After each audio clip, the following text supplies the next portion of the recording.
Repair na natin lahat ng mga kailangan i-repair sa swimming pool natin. Sa corner joints, lagyan natin ng leak plug.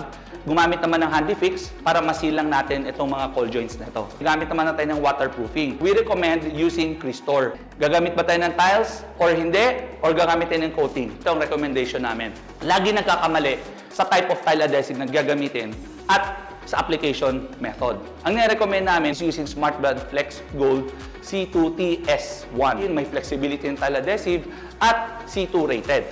Hindi pwedeng C1S1. Ang recommendation namin, ang tama ay C2TS1, which is Smart Bond Flex Gold. Pag-apply is equally important sa gagamitin natin tile adhesive. Using the straight trowel method ang pag-apply ng tile adhesive. If you decide na gumamit ng coating, ang recommendation namin ay yung BuildRite Blackout Pool. Ano yung kagandahan ng BuildRite Blackout Pool? This is a polyurethane product that is already chlorine resistant and most importantly, UV resistant. Ayan. We have to consider naman kung over tiles ba yan or galing sa bare na concrete. Kung bare na concrete, tas ginamitan nyo na po ng waterproofing na Cristor, ang gagamitin nyo pong primer ay yung Surfix EpoCoat MB.